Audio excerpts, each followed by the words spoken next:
کرتے کی خوشبو یعقوب علیہ السلام کے جو ہے وہ دماغ تک اور ان تک پہنچ گئی۔ اور عجیب بات تھی کہ جب یوسف علیہ السلام کو ان کے بھائی لے کر گئے کنعان سے اور ایک جنگل کے کنویں میں ڈال دیا، 3 دن تک حضرت یوسف علیہ السلام کنویں میں رہے، لیکن یعقوب علیہ السلام کو اس وقت حضرت یوسف علیہ السلام کی کوئی خوشبو نہیں آئی کہ میرا بیٹا کس کنویں کے اندر ہے، اس وقت خوشبو نہیں پتہ چلی، لیکن جب مصر سے نکلے تو خوشبو آنا شروع ہو گئی۔ تو اس سے پتہ چلا کہ معجزہ جو بھی ہوتا ہے کہ ایک معجزہ تھا کرتے کا، تو یہ معجزہ انبیاء علیہ السلام کے اختیار میں بھی نہیں ہوتا۔ انبیاء کسی معجزے کو اپنی مرضی سے نہیں دکھا سکتے۔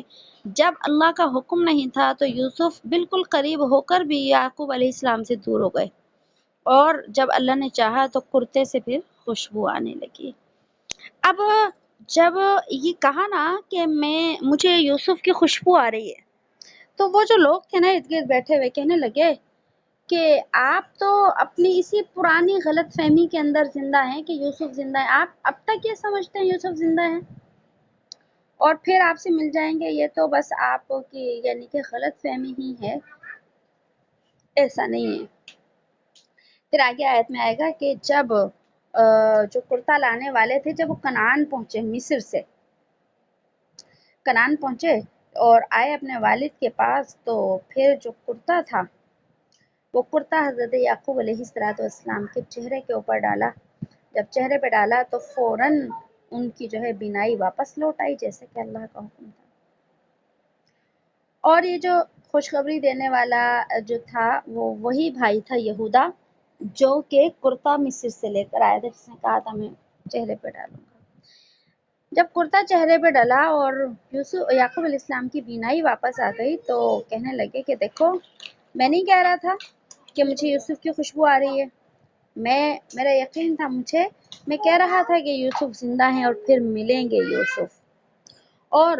اے لوگوں، مجھے اللہ کی طرف سے جو علم حاصل ہے، آپ لوگوں کو اس علم کی خبر نہیں۔ مطلب آپ تو پیغمبر تھے، یعقوب علیہ السلام تو پیغمبروں کے پاس تو علم الہی ہوا کرتا ہے، وہی الہی۔ تو کہنے لگے کہ میرے پاس تو علم تھا، اس لیے میں کہہ رہا تھا، اور حقیقت میں مجھے یوسف کی خوشبو آ رہی تھی۔ اب جب یعقوب علیہ السلام کو پتہ چل گیا یوسف بھی زندہ ہیں، بنیامین بھی ہیں، تو پھر جو یوسف علیہ السلام کے باقی بھائی تھے، انہوں نے اپنے والد سے معافی مانگی، اپنی غلطیوں کی معافی مانگی کہ ہم نے اپنے بھائی کے ساتھ جو ہے کیا کی، بہت زیادتی کی، اور ہم ان سے بھی معافی مانگ چکے ہیں، اے ابا جان آپ بھی ہمیں معاف کر دیں، اور اللہ سے بھی مغفرت کی کیا کریں، درخواست کریں۔ تو کہ اگر کسی کے ساتھ کوئی زیادتی ہوتی ہے تو اس سے بھی معاف کرانا ضروری ہے، اور اللہ سے بھی کیا ہے، معاف کرانا ضروری ہے۔ تو جب والد سے معافی مانگی تو والد کہنے لگے کہ میں عنقریب تمہارے لیے اللہ سے معافی کی دعا کروں گا، یعنی اسی وقت دعا نہیں کی۔ حضرت یعقوب علیہ السلام نے آتا ہے قال سوف استغفر لکم ربی، میں عنقریب تمہارے لیے اپنے رب سے دعا کروں گا۔ کہ جب بیٹوں نے معافی مانگی تو اسی وقت یعقوب علیہ السلام نے دعا کیوں نہیں کی؟ تو وعدہ کیا ہے کہ ٹھیک ہے میں اللہ سے کیا کروں گا، دعا کروں گا۔ تو اس کی ایک عام سی وجہ ہے، اور وجہ وہ یہی ہے کہ یعقوب علیہ السلام چونکہ پیغمبر تھے، تو جو انہوں نے اہتمام کے ساتھ دعا کرنے کا ارادہ کیا کہ میں اپنے بیٹوں کی اس غلطی پر ایک اہتمام کے ساتھ کیا کروں گا، اللہ سے دعا کروں گا۔ اہتمام کا مطلب کیا ہے کہ آخر وقت میں رات کے آخری حصے میں دعا کروں گا، اور جو تہجد کا وقت ہوتا ہے نا، کیونکہ تہجد کی جو ہے دعا کی خصوصیت ہے اور قبولیت کی خصوصیت ہے، سب لوگ جانتے ہیں تہجد کے فضائل۔ اسی طرح صحیح بخاری شریف کے اندر، مسلم شریف کے اندر بھی آتا ہے، اللہ تعالی ہر رات کے آخری حصے، رات کے تہائی حصے میں زمین سے قریب آسمان پر نازل ہوتے ہیں، آسمان پر جو ہے ظہور فرماتے ہیں، اعلان کرتے ہیں کہ کون ہے جو مجھ سے دعا مانگے، میں اس کی دعا کو قبول کر لوں، جو مجھ سے مغفرت طلب کرے میں اس کی مغفرت کو قبول کر لوں۔ تو یہ اہتمام کہ میں آخری رات میں ان کے اپنے بچوں کے لیے کیا کروں گا، دعا کروں گا۔ اور آگے آیت میں آئے گا فَلَمَّا دَخَلُوا، کہ جب وہ حضرت یوسف علیہ السلام کے پاس سے سارے بھائی آئے مصر سے کنعان کی طرف،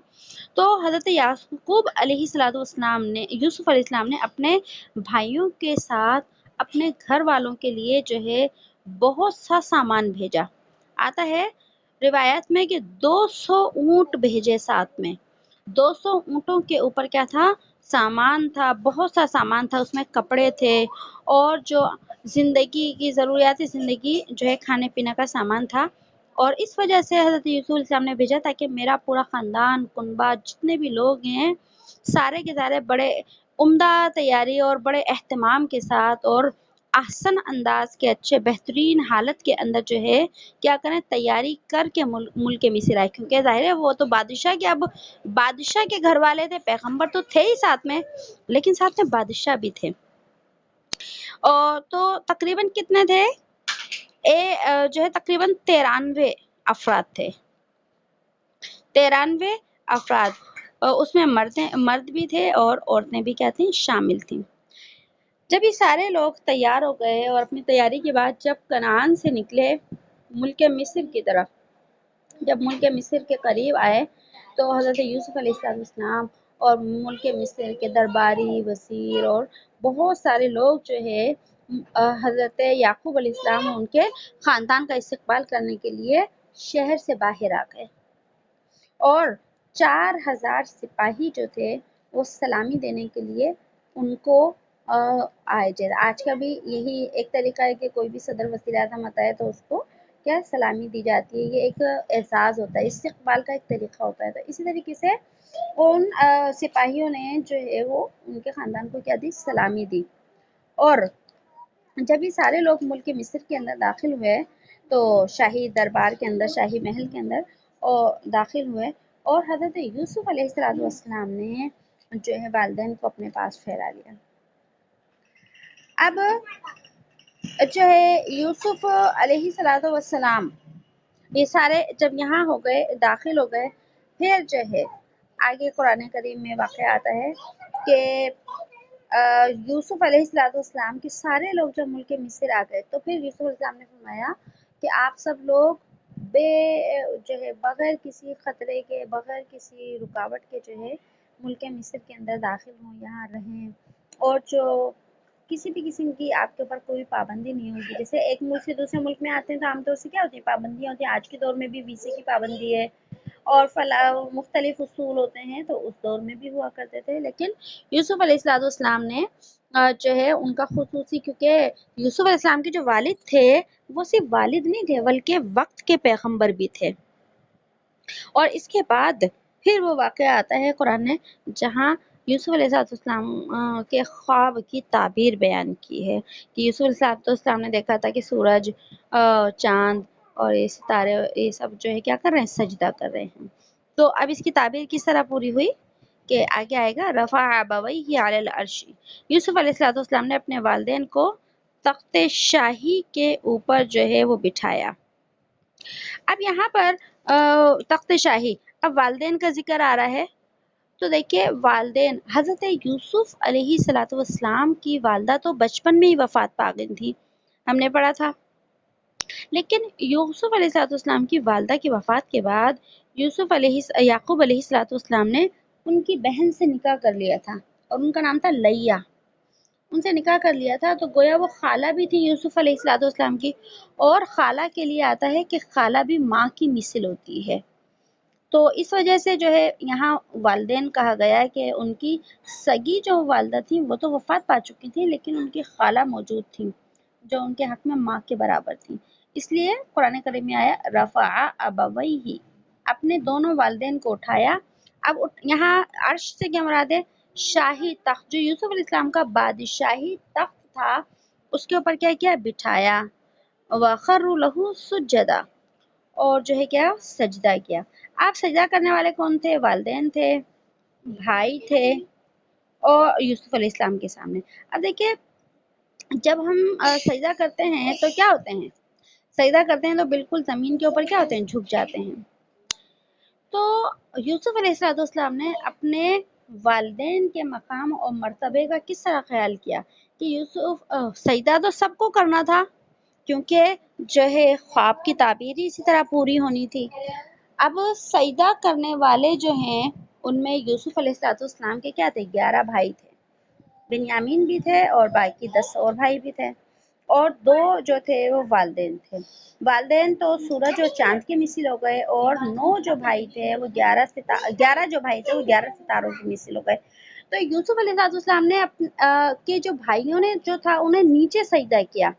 زمین کے اوپر، لیکن یوسف علیہ السلام نے اپنے والدین کو اپنے شاہی تخت کے اوپر بٹھایا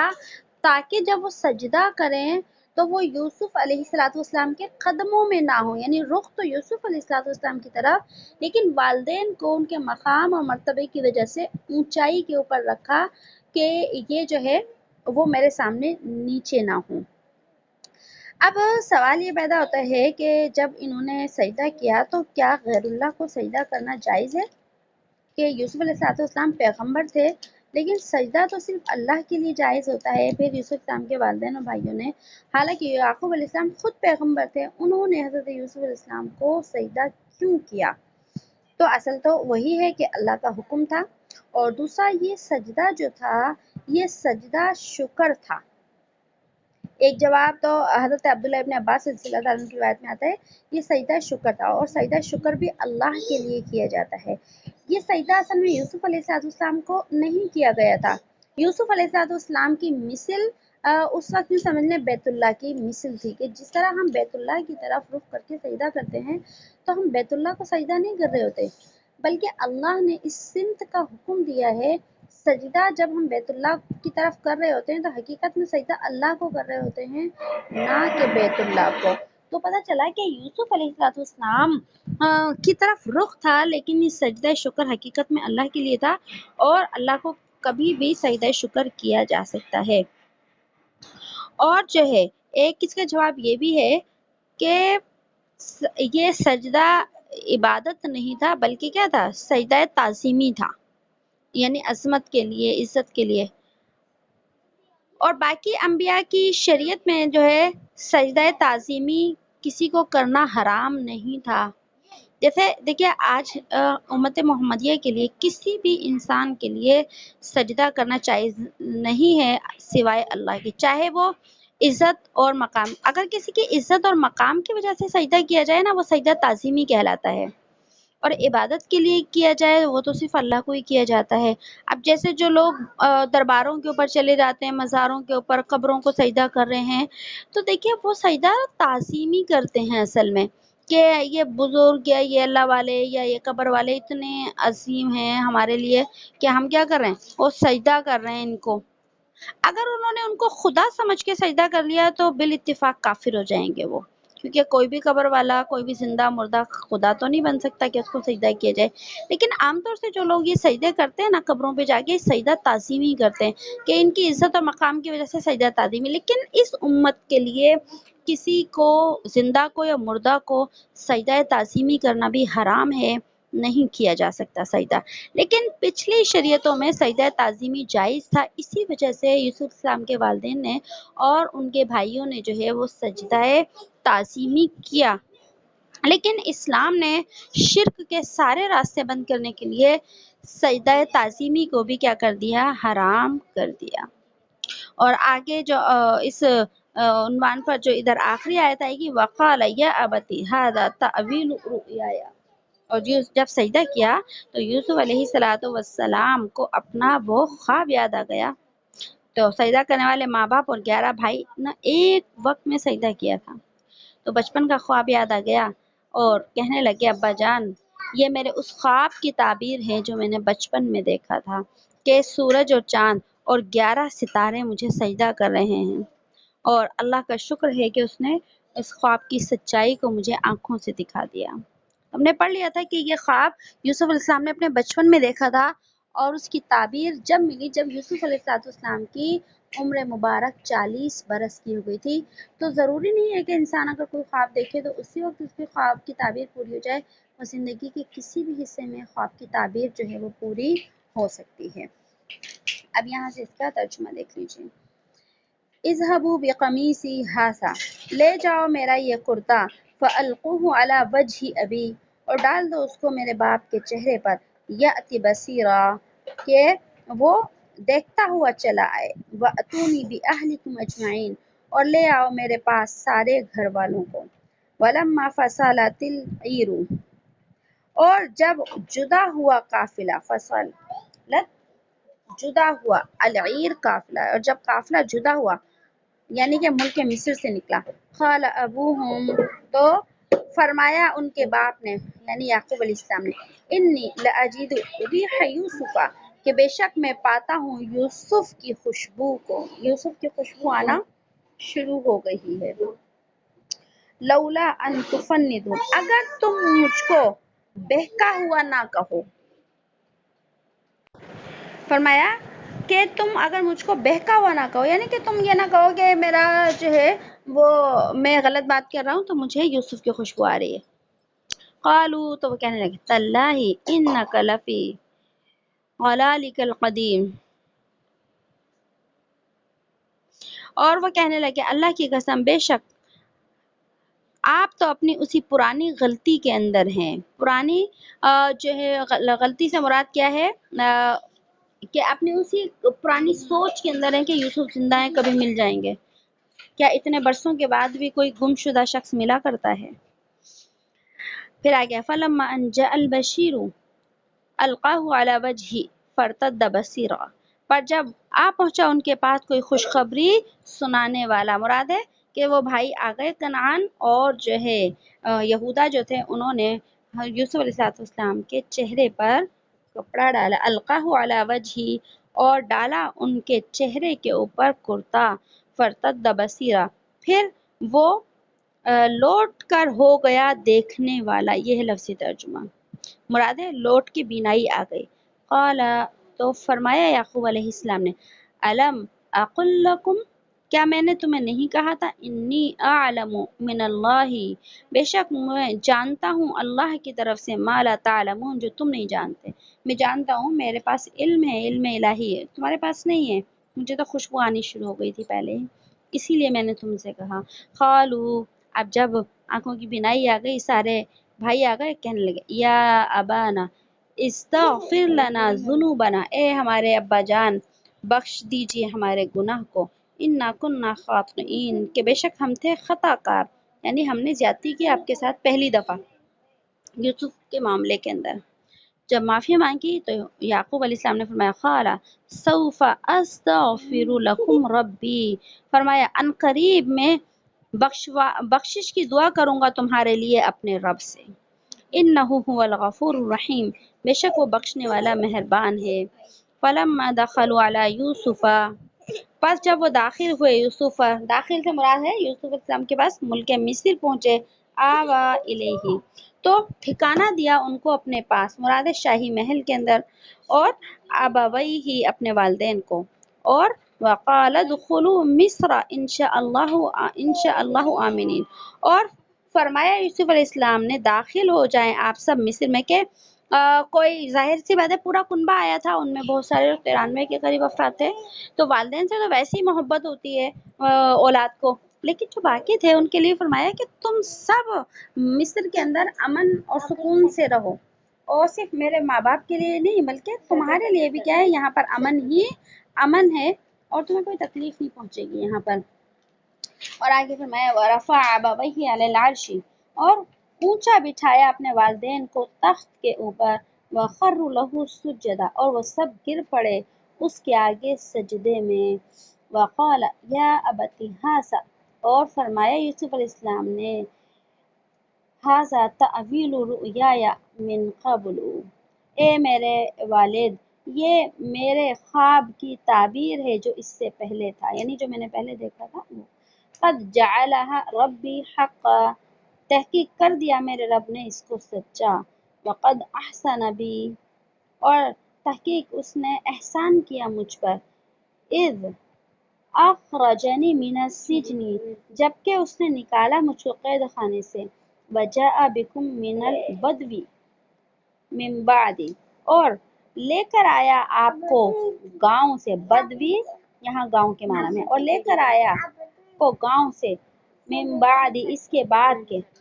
ان نزغ الشیطان بینی و بین اخوتی، بعد اس کے کہ جھگڑا ڈال چکا تھا شیطان میرے اور میرے بھائیوں کے درمیان، ان ربی لطیف لما یشاء، بے شک میرا رب تدبیر کرتا ہے جو چاہتا ہے، انہ هو العلیم الحکیم، بے شک وہی علم والا اور حکمتوں والا ہے۔ اب ان آیات سے یہ جو ابھی ہم نے پڑھی ہیں اس سے واقعہ ہی نہیں ہے بلکہ جو ہے وہ بہت ساری جو ہے ہدایات ملتی ہیں ہمیں اپنی عام زندگی کے اندر، جیسے کہ ہم نے پیچھے بھی کئی ہدایت پڑھ لی ہیں اور کئی رہنمائی نصیحت ہیں، کیونکہ قرآن کریم صرف کسی کا قصہ نہیں بیان کرتا بلکہ اس قصے کو اس لیے بیان کرتا ہے کہ اس سے جو ہے انسانوں کو کیا ملتی ہے، رہنمائی ملتی ہے۔ تو اب جو ہے یہاں پر حضرت یوسف علیہ السلام کے پاس جب وہ یہودا جو ہے وہ بھائی لے کر آیا، قمیص لے کر آیا، چہرے پر ڈالا، آنکھوں کی جب بینائی واپس آ گئی تو یوسف علیہ السلام نے سب سے پہلا سوال کیا کیا یہودا سے، کہنے لگے یوسف کیسے ہیں؟ سب سے پہلی جن کی جدائی میں روتے روتے آنکھیں چلی گئیں، سب سے پہلے خرید پوچھی یوسف کیسے؟ تو یہودا جو تھے انہوں نے بتایا کہ وہ تو ملک مصر کے بادشاہ بن گئے ہیں۔ تو پھر یعقوب علیہ السلام باپ بھی چونکہ پیغمبر تھے تو پیغمبرانہ سوال تھا، کہنے لگے کہ اے یہودا میں یہ نہیں پوچھتا کہ وہ بادشاہ ہیں یا فقیر ہیں، بلکہ میں یہ پوچھتا ہوں کہ ایمان اور عمل کے اعتبار سے ان کی کیا حالت ہے، کہ اتنے سال کے بعد بیٹا ملا تو سب سے پہلا سوال یہ کہ ایمان سلامت ہے یا نہیں اور زندگی اعمال کی ہے یا نہیں، یہ ہے پیغمبرانہ شان۔ تو پھر جو یہودا بھائی تھے انہوں نے کہا ان کے حالات کے بارے میں بتایا کہ وہ تو کیا ہیں، وقت کے نبی بھی ہیں اور تقوی طہارت کی زندگی ہے، تو یہ باپ کی جو ہے کیا تھی، محبت بھی تھی اور ایک پیغمبری کے اعتبار سے ان کی فکر بھی تھی۔ اس کے بعد آتا ہے، روایت میں آتا ہے کہ جب یہودا جو تھے وہ قمیص لے کر یوسف علیہ السلام کے پاس پہنچے تو یعقوب علیہ السلام کو جب خوشخبری ملی تو وہ چاہتے تھے کہ یہودا کو جو ہے کچھ انعام دیں، لیکن یعقوب علیہ السلام کے پاس تو کچھ تھا ہی نہیں، اسی لیے تو وہ کھوٹے سکے لے کر بھائی جو ہے اناج لینے کے لیے گئے تھے۔ تو بیٹے سے عذر کیا کہ 7 دن ہو گئے ہمارے گھر میں روٹی نہیں پکی ہے، میں تمہارے لیے جو ہے کچھ تمہیں انعام تو نہیں دے سکتا، لیکن میں تمہارے لیے دعا کرتا ہوں، تمہیں ایک دعا دیتا ہوں، اور وہ دعا یہ دی ان کو کہ اللہ تمہارے لیے تمہارے اوپر موت کی سختی کو آسان کرے۔ تو یہ بہت دیکھا جائے آخرت کے حساب سے بہت بڑی دعا تھی جو یعقوب علیہ السلام نے اپنے بیٹے کو دی تھی۔ اب اس واقعے سے اور اس روایت سے پتہ چلتا ہے کہ یعنی عام زندگی میں ہدایت کیا ملتی ہے۔ اب ان چیزوں کو تھوڑا سا دیکھیں گے کہ اگر کوئی کسی کے پاس خوشخبری لے کر آتا ہے کسی چیز کی تو خوشخبری دینے والے کو کوئی خوشی کے اندر انعام دے دینا سنت انبیاء ہے، چاہے تو اس کو کوئی پیسے بھی دیے جا سکتے ہیں یا کوئی بھی چیز دی جا سکتی ہے، اور کچھ نہیں تو کم از کم اس کو دعائیں ہی دی جا سکتی ہیں، لہٰذا جو ہے خوشخبری دینے والے کو کچھ نہ کچھ دے دینا چاہیے، یعنی کہ ایک اچھا ہے یہ۔ اسی طرح اگر صحابہ کرام کے واقعات میں دیکھیں تو ہمیں حضرت کعب بن مالک رضی اللہ تعالیٰ عنہ کا ایک بڑا مشہور قصہ گزرا ہے۔ اس کے اندر جب حضرت کعب بن مالک رضی اللہ تعالیٰ عنہ کی جو ہے وہ کیا ہے توبہ قبول ہو گئی تھی، ایک لمبا واقعہ ہے، ہم نے پڑھا بھی تھا اس کے اندر سورہ احزاب کے اندر۔ تو جب حضرت کعب بن مالک رضی اللہ عنہ کی توبہ قبول ہو گئی تو جو شخص کعب بن مالک کی خوشخبری لے کر آیا کہ اللہ کے نبی نے اور اللہ نے آپ کی توبہ قبول کر لی، تو اس وقت حضرت کعب بن مالک رضی اللہ تعالیٰ عنہ نے اپنے جو کپڑوں کا جوڑا پہنا ہوا تھا وہ جوڑا ہی اتار کر اسے خوشی میں دے دیا کہ آپ میرے لیے بہت بڑی خوشخبری لے کر آئے ہیں۔ تو اس سے پتہ چلتا ہے کہ اگر خوشخبری دینے والے کو کچھ دے دیا جائے تو یہ ایک اچھی عادت ہے۔ اس کے بعد جو ہے اس سے یہ بھی پتہ چلتا ہے کہ اگر کوئی خوشی کا موقع ہو تو خوشی اور مسرت کے اظہار کے لیے دوستوں کو یا رشتہ داروں کو کھانے کی دعوت دے دینا یہ بھی سنت انبیاء ہے۔ کہ جیسے عام طور سے ہمارے گھر میں کوئی خوشی ہوتی ہے تو ہم رشتہ داروں کو جو ہے جمع کر لیتے ہیں، کھانا کھلا دیتے ہیں، تو یہ بھی ایک اچھا طریقہ ہے اور سنت انبیاء میں سے کس طریقے سے ہے کہ اور صحابہ کا طریقہ ہے یہ کہ حضرت عمر فاروق رضی اللہ تعالیٰ عنہ نے آتا ہے کہ جب سورہ بقرہ مکمل کی تو اس کی خوشی میں ایک اونٹ ذبح کر کے لوگوں کو کھلایا تھا. جیسے ختم قرآن کی خوشی ہوتی ہے، لوگ مناتے ہیں اور منانا بھی چاہیے ختم قرآن کی، تو اس سلسلے میں تو ایک اس سے یہ بھی پتہ چلتا ہے عام زندگی میں. اسی کے ساتھ ساتھ ہمیں ایک اور ہدایت ملتی ہے کہ یعقوب علیہ السلام کے جو بیٹے تھے، جب ان کے اوپر راز کھل گیا کہ یہی عزیز مصر جو ہیں یوسف ہیں، تو یوسف علیہ السلام سے بھی معافی مانگی اور اپنے والد سے بھی جا کر جو ہے کیا کی معافی مانگی. تو اس سے پتہ چلتا ہے کہ اگر ہماری ہاتھ یا زبان سے یا کسی کو تکلیف پہنچے تو ہمیں اس کے اوپر معافی مانگ لینا چاہیے، معافی مانگ لینی چاہیے. یہی جو ہے اخلاق کریمانہ بھی ہیں اور یہی اسلامی طریقہ بھی ہے. صحیح بخاری شریف کی روایت کے اندر بھی جو ہے ایک اللہ کے نبی صلی اللہ علیہ وسلم کا فرمان ہے اسی کے حوالے سے کہ جو ہے اگر کوئی شخص کے ذمہ کسی کا حق ہو تو چاہیے کہ اس سے آج ہی کیا کرے، معاف کرا لے. مالی حق ہے تو وہ بھی ادا کر دے، اگر کسی نے تکلیف دی ہے تو وہ بھی اس سے معافی مانگ لے، ورنہ قیامت کے دن اس کی جو نیکیاں ہیں وہ مظلوم کو دے دی جائیں گی اور مظلوم کے گناہ اس کے نامہ اعمال میں ڈال دیے جائیں گے. بخاری شریف کے اندر یہ پوری روایت آتی ہے. تو اس سے جو ہے اب اسی طرح اگلی ایک اس واقعے سے ہمیں ایک اور سبق ملتا ہے کہ جب یوسف علیہ السلام اپنے والد سے ملے، اتنے سال کے بعد 7 سال کی عمر میں جدا ہوئے اور 40 سال کے بعد جو ہے یوسف علیہ السلام والدین سے ملے، اتنی لمبی جدائی اور جو ہے وہ تکلیفیں بیچ میں دونوں کو ہی پہنچی. تو یوسف علیہ السلام نے اپنی گزری ہوئی زندگی کی داستان نہیں سنائی اپنے والد کو کہ میرے ساتھ زندگی میں کیا کیا ہوا. دونوں طرف پیغمبر تھے، باپ بھی پیغمبر تو بیٹا بھی پیغمبر، اور دونوں پیغمبروں کی شان بھی اونچی. تو پھر جو ہے جب نہ یعقوب علیہ السلام نے پوچھا کہ بیٹے اتنے برسوں میں تمہارے ساتھ کیا ہوا، نہ یوسف علیہ السلام نے بتایا کہ ابا جان اتنے برسوں کے اندر میرے ساتھ کیا ہوا، بلکہ جب ملے نا تو ملنے کے ساتھ کیا بتایا، وقد احسن بی اذ اخرجنی من السجن، کہ فرمایا یوسف علیہ السلام نے کہ اللہ تعالیٰ نے مجھ پر احسان فرمایا کہ مجھے قید خانے سے نکال دیا. یعنی کہ اللہ کے احسانات گنوائے. جیسے ہم جیسے ناشکر لوگ دیکھیں کہ اگر کوئی ہمارے والدین ہوں یا ہمارے گھر والے ہوں، ہم ان سے ملیں تو سب سے پہلے اپنی مصیبتوں کا کہ ہمیں اتنی مصیبتیں جھیل چکے ہم، لیکن دونوں طرف پیغمبر تھے اور پیغمبروں کی زندگی ان دوسرے انسانوں کے لیے کیا ہوتی ہے، راہ ہدایت ہوتی ہے. تو یہ بتایا کہ مجھے قید خانے سے نکال دیا، قد احسان کیا اللہ نے میرے اوپر، احسان یاد کیے. اور دوسرا احسان کیا ذکر کیا، وجاء بکم من البدو، کہ ایک احسان اللہ نے یہ کیا کہ آپ کو جو ہے گاؤں سے یہاں لے آیا. بدو کہتے ہیں چھوٹا علاقہ، ٹھیک ہے، چھوٹا علاقہ. ملک مصر ایک پوری جو ہے یوں کہہ لیں سپر پاور تھی اس وقت، اور تو اس وقت فرمایا کہ آپ کو گاؤں سے جو ہے ایک بڑی جگہ پر لے آئے، یہ بھی کیا ہے، اللہ کا احسان ہے. اور آگے فرمایا وَمِن بَعْدِ أَن نَزَغَ الشَّيْطَانُ، اور تیسرا ذکر کیا کہ اللہ شیطان نے میرے اور میرے بھائیوں کے درمیان فساد ڈلوا دیا تھا، وہ بھی ختم ہو گیا. 3 چیزیں، 3 مصائب تھے، 3 مشکلیں تھیں، یوسف علیہ السلام نے ان کو الگ الگ ذکر کیا. بھائیوں کا جو ظلم تھا اس کو سب سے آخر میں کر دیا،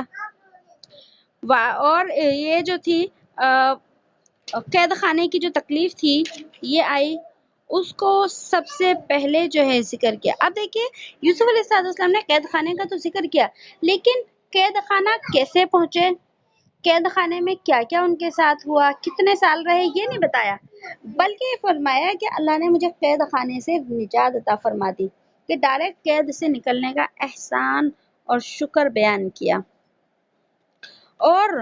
جو ہے اس کے بعد جو ہے والدین کا، اور بعد میں جو ہے بھائیوں کا تذکرہ فرمایا. اچھا، قرآن کریم نے جو الفاظ استعمال کیے ہیں کہ یوسف علیہ السلام نے فرمایا میرے اور میرے بھائیوں کے درمیان شیطان نے جو ہے وہ یہ تفریق کی تھی، یہ جھگڑا جو ہے شیطان نے ڈالا تھا. مطلب کہ یوسف علیہ السلام نے یہاں بھی اپنے بھائیوں کو لعنت ملامت نہیں کیا کہ میرے بھائی آج میرے رحم و کرم پر ہیں اور کس طریقے سے انہوں نے میرے ساتھ کیا. نہیں، کیونکہ یوسف علیہ السلام اپنے بھائیوں کو پہلے ہی معاف کر چکے تھے، اس لیے اپنے بھائیوں کے سر پہ انہوں نے کوئی بھی الزام جو ہے وہ بیان نہیں کیا. اور جو ہے پھر جو ہے درمیان میں والدین کا جو ہے وہ ذکر فرمایا کہ والدین سے جو ہے میری ملاقات، یعنی آپ کو یہاں لے کر آئے کہ آپ جو ہے ہمارا رہائش جو تھی وہ چھوٹے سے علاقے میں تھی، لیکن اللہ نے جو ہے وہاں سے ہمیں یہاں پہنچا دیا. کیونکہ جو چھوٹے علاقے ہوتے ہیں، جو دیہات وغیرہ ہوتے ہیں، وہاں کمائی اور روزگار کا جو ذریعہ ہوتا ہے معیشت کا وہ کم ہوتا ہے. جو بڑے شہر ہوتے ہیں ان کے اندر روزگار کے ذریعے جو ہے بہت زیادہ ہوتے ہیں. تو اس وجہ سے خاص طور پر یعقوب علیہ السلام نے اس چیز کا بھی احسان ذکر کیا. تو پتہ چلا کہ بڑے شہروں میں اگر انسان رہتے ہیں وہاں پر